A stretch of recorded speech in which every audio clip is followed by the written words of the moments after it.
Coming எபிசோடுக்குரிய ஒரு சூப்பரான promo release பண்ணியிருக்காங்க. வீடியோக்குள்ளே போகிறதுக்கு முன்னாடி நம்ம சேனலை லைக் அண்ட் சப்ஸ்கிரைப் பண்ணி சப்போர்ட் பண்ணுங்கள். வீடியோ வந்துட்டு நல்லாவே இருக்குது. ஃபஸ்ட்டு சீனில் வந்துட்டு அருண் ஐஸ்வர்யாவோட திங்ஸ் எல்லாம் போட்டு எரிக்கிறாங்க. அபிராமி வந்து சொல்கிறாங்க, ஏன்ப்பா இப்படி பண்ணிகிட்டு இருக்கா, அதெல்லாம் வேணாம்ப்பா அப்படின்ற மாதிரி சொல்ல, அட அபிராமி தாய் குலமே, என்ன ஐஸ்வர்யா மனசு மாதிரி வந்துருவா, ஏற்றுக்கலான்னு சொல்லிட்டு நினச்சிட்டு இருக்கியான்ற மாதிரி நம்ம யோசிச்சுட்டு இருக்க.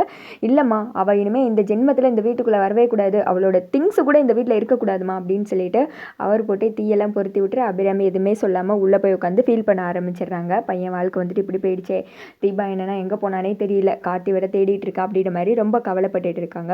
அடுத்த சைடு வீட்டில் எல்லாருமே வந்துட்டு ஒன்றா இருக்காங்க. அப்போ போல் வந்துட்டு இந்த பக்கம் ஐஸ்வர்யா பண்ணது தப்பு, அவளால் தான் இப்போ உங்கள் பொண்ணு இவ்வளோ தூரம் கஷ்டப்பட்டுக்கிட்டு இருக்கா அப்படின்னு சொல்லிட்டு அபிராமி நம்ம தர்மலிங்கம் இருக்கார் இல்லையா, அவர்கிட்ட பேசிகிட்டு இருக்க. இங்கிட்டு வந்துட்டு தர்மலிங்க ஐயா சொல்கிறாரு, என் பொண்ணுக்கு இந்த ஒரு வாழ்க்கை கிடைச்சதுக்கு காரணம் கார்த்திக் தம்பி தான். கார்த்திக் தம்பி மனசு வச்சதுனால தான் என் பொண்ணு இந்த வீட்டில் வந்துட்டு சந்தோஷமாக வாழ்கிறா.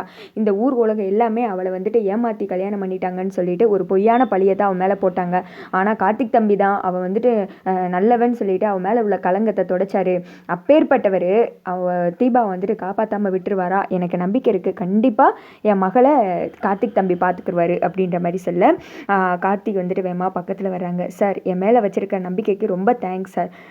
உங்கள் மகளுக்கு வந்துட்டு நான் ஒன்றும் ஆக விட மாட்டேன். உங்கள் மகன் சொல்கிறத விட அவங்க என்னோட ஒய்ஃப், அவங்களுக்கு நான் எதுவும் ஆக விட்டுருவேனா, எல்லார் முன்னாடியும் நான் கண்டிப்பாக தீபாவை கொண்டு வந்து நிறுத்திடுவேன், நான் எப்படியும் அவங்கள வந்துட்டு கண்டுபிடிச்சிருவேன் சார், நீங்கள் கவலைப்படாதீங்க அப்படின்ற மாதிரி சொல்ல, கண்டிப்பாக தம்பி நீங்கள் என் பொண்ணை காப்பாற்றிடுவீங்கன்னு எனக்கு தெரியும் அப்படின்னதும், நான் உங்களுக்கு ஒன்றுமே ஆக விட மாட்டேன், உங்கள் கண்ணு முன்னாடி கொண்டு வந்து நிறுத்துவேன் அப்படின்ற மாதிரி சொன்னதும் இந்த திக்கம் வந்துட்டு அபிராமி சொல்கிறாங்க, எப்படியாவது என் மருமகளை வீட்டுக்கு கூப்பிட்டு வந்திருப்பா, இந்த ஐஸ்வர்யா இவ்வளோ தூரம் வந்துட்டு தீபாவுக்கு மோசம் பண்ணியிருப்பா நான் நினச்சி கூட பார்க்கவே இல்லை, பாவம் அவள் அந்த சூழ்நிலையில் எவ்வளோ வருத்தப்பட்டிருப்பா, நம்பினவங்களே இப்படி ஏமாற்றிட்டாங்களே நினச்சி எவ்வளோ கஷ்டப்பட்டிருப்பா, அவளுக்கு கஷ்டத்துக்கு மேலே கஷ்டம் தான் அந்த கடவுள் கொடுக்குறாரு அப்படின்ற மாதிரி வந்துட்டு ஃபீல் பண்ணுறாங்க.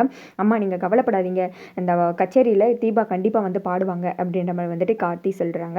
அடுத்த சைடு வந்துட்டு சக்தியையும் நம்ம தீபா அவங்களையும் தான் காமிச்சிட்ருக்காங்க. சிஸ்டர்ஸ் எல்லாம் கேட்குறாங்க, சக்தி எப்படி வந்துட்டு கச்சேரிக்கு தீபா வந்துட்டு பாடுறதுக்கு கொண்டு போக போகிற, எப்படி இந்த துங்காவோட ஆளுங்கள்லாம் நீ எப்படா உள்ளே போவேன்னு சொல்லிட்டு காத்துட்டு வெயிட் பண்ணிட்டு தானே இருப்பாங்க, அப்போ வந்துட்டு உன்னை பிடிச்ச எதுவும் பிரச்சனை பண்ணிட்டா என்ன பண்ணுறது அப்படின்ற மாதிரி சொல்ல, கார்த்திக் சார் நான் வருவேன்னு சொல்லிட்டு கண்டிப்பாக நம்புவார், ஆனால் எந்த திக்கும் அவரை ட்ராக் பண்ண ட்ரை பண்ணாலும் அதில் குறுக்கால அந்த துங்கா தான் வந்து நின்றுட்டுருக்கான், எனக்கு என்ன பண்ணுறதுனே தெரியல அப்படின்ற மாதிரி வந்துட்டு சொல்ல, அந்த கடவுள் உனக்கு வழிகாட்டுவார் சக்தி, நீ கவலையே படாத, நாங்களும் வந்துட்டு அந்த கடவுள்கிட்ட ப்ரேயர் பண்ணிக்கிறோம் அப்படின்ற மாதிரி சொல்ல, இதுக்கிடையில் மேடத்துக்கு மட்டும் சுயநினைவு வந்துருச்சுன்னா நம்ம கஷ்டப்படவே தேவையில்ல, அவங்க கண்டிப்பாக அங்கே பாடுவாங்கன்னு சொல்லிட்டு அவங்க குடும்பமே நம்பிட்டு இருக்கு, அதுவும் இல்லாமல் கச்சேரிக்கு வர்றவங்க பார்த்தாவது தீபா மேடம் கண்டிப்பாக பாடுவாங்க, சுயநினைவும் அவங்களுக்கு வந்துடும், எனி டைமும் அவங்க ஹஸ்பண்டு பேரை தானே சொல்கிறாங்க, எனக்கு என்னமோ அவங்க ஹஸ்பண்டை பார்த்ததுமே தீபா மேடம் வந்துட்டு நல்லபடியாக ஆயிடுவாங்கன்னு தோணுது, ஆனால் அதுக்கு நான் ஃபஸ்ட்டு அவரை கண்டுபிடிச்சி அவர் இருக்கிற இடத்துக்கு போகணும் அப்படின்ற மாதிரி சொல்ல, அதுக்கு தான் ஏதாவது ஒரு பிளான் பண்ணணும் சக்தி, ஏன்னா நீ அங்கே தீபாவை உள்ளே கூட்டு போனால் தான் இதெல்லாமே நடக்கும் அப்படின்ற மாதிரி சொல்ல,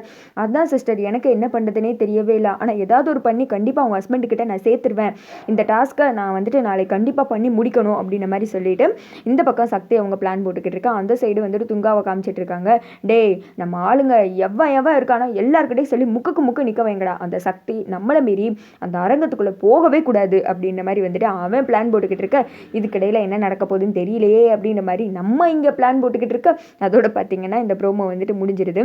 பார்க்கலாம் எந்த மாதிரி சீன் எடுத்துகிட்டு போகிறாங்க அப்படின்னு சொல்லிட்டு. நான் வந்துட்டு கார்த்திக் தீபாவும் அந்த மீட் பண்ணிக்கிற சீனுக்காக நான் பயங்கரமாக வெயிட் பண்ணுறேன் மக்களே, ஏன்னா இவ்வளோ நாள் பிரிஞ்சிருந்துட்டாங்களையா, நம்ம ஸ்டேட்டஸில் போகிற மாதிரி லாங் டிஸ்டன்ஸ் லவ் அப்படின்னு சொல்லிட்டு ஒரு கூட்டம் போட்டு அலைவாங்க, நானும் ஒரு காலத்தில் போட்டு அலைஞ்சவன் தான், அதெல்லாம் ஒரு காலம்ப்பா, அது மாதிரி இவங்க வந்துட்டு எந்த அளவுக்கு எக்ஸ்போஸ் பண்ணுறாங்க அவங்க லவ்வை, டேரக்டர் இப்படிலாம் சீன் வச்சிருக்க போகிறாரு, நானே வந்துட்டு யோசிச்சுட்டு இருக்கேன், நீங்கள் என்ன நினைக்கிறீங்கன்னு கமெண்ட்